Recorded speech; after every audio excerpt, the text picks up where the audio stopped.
சாமி. ஐயா என் பொண்டாட்டி விட்டுருங்கய்யா. ஐயா அவளை விட்டுருங்கய்யா. ஐயா உங்க காலில் விழுறையா.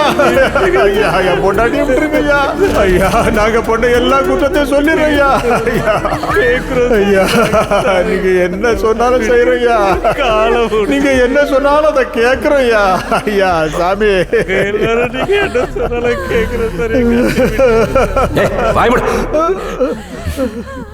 நான் வேற என்ன சொன்னாலும் ஒத்துக்கணும். நீங்களும் கேட்பாங்க சாமி, அவங்களும் கேட்பாங்க.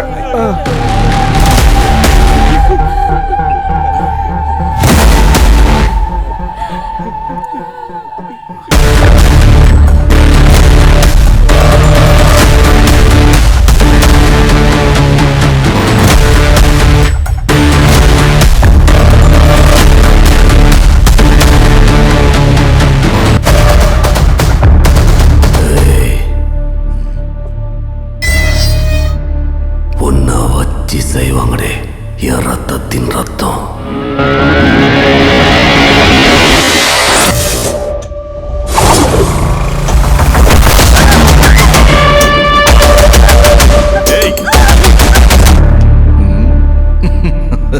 முடிஞ்சு அவங்கள டச் பண்ண பார்ப்போம்.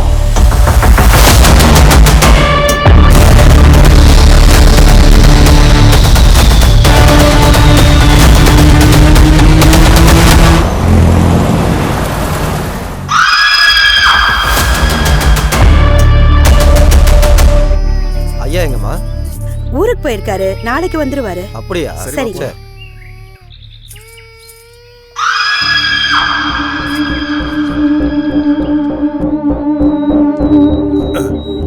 ஹோட்டல்ல யார் இருக்கீங்க? இதோ வந்துட்டேன். பன்னி பிரியாணி இல்லையா? சாப்பாடு சாம்பார் தாங்க இருக்கு. பரோட்டா இல்லையா? பரோட்டா பண்றது இல்லைங்க. முருகக்கானா எனக்கும் கோவிந்தனுக்கும் ரொம்ப பிடிக்கும்.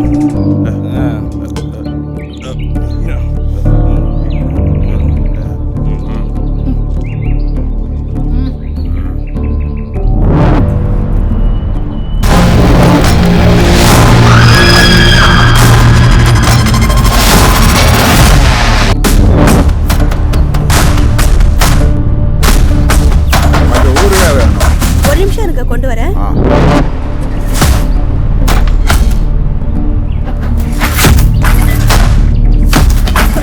உள்ளே வரீங்க? எதுக்கு உள்ள வரீங்க? என்னது?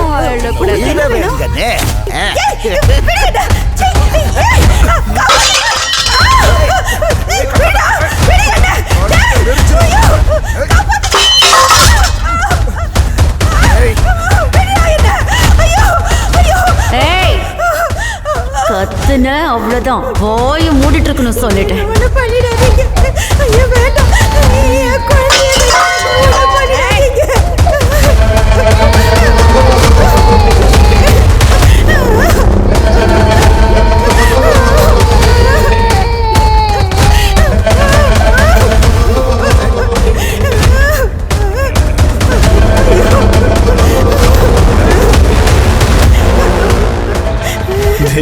கோவிந்தா, எத்தனை நாளைக்கு தான் நாமளே வேர்விய சிந்தறது? இன்னைக்கு இவ வேர்விய சிந்தட்டும். சிந்திதானே ஆகணும், இல்லன்னா இவ புள்ள கோவிந்தா தான்.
இந்த வழக்கின் வாத பிரதிவாதங்களை பரிசீலித்து பார்த்ததில் குற்றவாளிகளின் குற்றங்கள் சாட்சி ஆதாரங்களின் அடிப்படையில் நிரூபிக்கப்பட்டுள்ளது. குற்றவாளிகள் செய்திருக்கும் குற்றமானது இந்த நாகரீக சமுதாயத்தையே தலைகுனிய வைத்துள்ளது. இவர்களின் கொடூர செயல்களுக்கு மரண தண்டனையை விட வேறு எந்த பொருத்தமான தண்டனையையும் இவர்களுக்கு கொடுக்க இயலாது. இந்த தண்டுபாளையத்தை சேர்ந்த குற்றவாளிகளுக்கு மரண தண்டனை விதிக்கப்படுகிறது. கான்ஸ்டபிளா இருந்தவரு பெரிய ரேபிஸ்டா மாறிட்டாரு. கணக்கு தெரிஞ்சது 15, கணக்கு தெரியாம இருக்கிறது இன்னும் எத்தனையோ. இப்ப இவரு தூக்கு தண்டனை கைதி. நாட்டை ஒரு கலக்கிட்டாருல.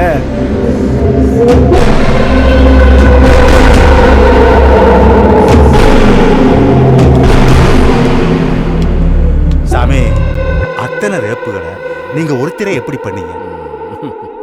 ஆமா சாமி, கிழவனுக்கு ரொம்ப கப்பு வந்துருச்சு. சொல்லுங்க சாமி. இருக்கட்டும், சொல்லுங்க. கூச்சப்படாம சொல்லுங்க. சொல்லுங்க சாமி, சொல்லுங்க.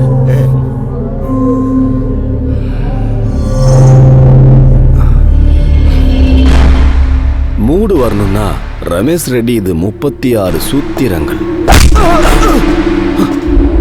ரமேஷ் ரெட்டி, நீ வெறும் பொம்பளைங்களை மட்டும்தான் ரேப் பண்ணிருக்கிற. ஆனா இவனுங்க ஆம்பளைங்களையும் விட்டதில்ல, கிழவிங்களையும் விட்டதில்ல. கொலை பண்ண பொணங்களையே ரேப் பண்ண ராட்சசனுடா இவனுங்க. நீ படிச்ச ஸ்கூலுக்கே ஹெட்மாஸ்டர்டா இவனுங்க. துத்தேரி புறம்போக்கு பசங்களா, நீங்க பண்ண பாவம்லாம் அந்த கடவுளுக்கே பொறுக்காதடா. அடிங்க, உங்களை 2 வச்சேன்னா தெரியும். பேய் புடிச்ச பரதேசி பண்ணாடைங்க. ஏய், அங்க எவ்வளோ சத்தம்?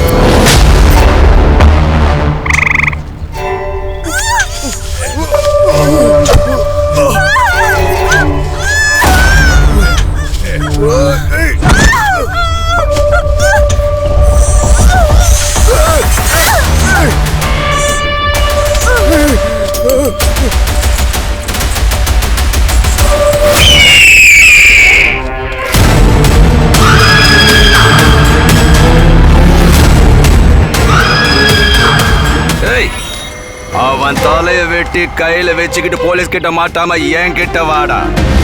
உன்னை காப்பாத்துறது எப்படின்னு எனக்கு நல்லா தெரியும். என்னை பத்தி தெரியணுன்றதுக்காக தான் உங்ககிட்ட இதை சொல்லிட்டு இருக்கேன். சரி சரி, கிளம்பு. வேலையை முடிச்சுட்டு என்கிட்ட வா. வணக்கம் சாமி. வணக்கம் வணக்கம். அவசர வேலையா நான் கொஞ்சம் வெளியில போறேன். தோட்டத்துல ராஜன் இருப்பாரு, போய் பாருங்க. சரிங்க சாமி. சரிங்க சாமி. ஆச்சரியமா இருக்கு. என்ன விஷயம்? அத்தி பூத்தா மாதிரி எல்லாரும் வந்திருக்கீங்க. சாமி, ஹரியானா போயிருந்தோம்ங்க. 6 மாசம் ஹரியானா, 3 மாசம் மூணாறு, காஷ்மீர்ல இருந்து கன்னியாகுமரி வரைக்கும் நீயும் சுத்திக்கிட்டே இருக்க. சொல்ல போனா நீ ஜம்மு எக்ஸ்பிரஸுக்கு ரெகுலர் கஸ்டமரா இருக்க. அதெல்லாம் விடுங்க சாமி, உங்களுக்கு தான் தெரியுமில்லங்க, நம்ம ஆளுகளுக்கு தூக்கு தண்ணை கொடுத்து போட்டாங்க. நீங்க தான் எப்படியாவது காப்பாத்தணுங்க. உங்களுக்கு ஏதாவது கஷ்டம் வந்துச்சுன்னா அடுத்தவன் தலையா அறுக்கிறது, அப்புறமா என் காலில் வந்து விடுறது. ஐயோ, எப்ப பார்த்தாலும் உங்களுக்கு இதே பொழப்பா போச்சு. டேய், போன குடுறா. ஹலோ, நான் ராஜண்ணா பேசுறேன். ஓஹோ, மைனர் ராஜண்ணாவா? என்ன விஷயம்? ஆமா, நம்ம காலி கேஸ் என்னாச்சு? 900 ரேப்பு, 350 மர்டரு, 350 இடத்துல கொள்ளையடிச்ச அந்த ரவுடிங்களை காப்பாத்துறதுக்கு அவங்க கொடுக்கிற பிச்சை காசு இந்த ஃபைல் இருக்குல்ல, ஃபைலை நவுத்துறது கூட பத்தாது ராஜண்ணா. அப்படி சொன்னா எப்படிங்க? நீங்க நினைச்சா பார்த்து பண்ணலாம்ல. கழுத்து இருக்கிற திருட்டு பசங்களுக்கு இவ்வளவு பண்றதே பெரிய விஷயம்.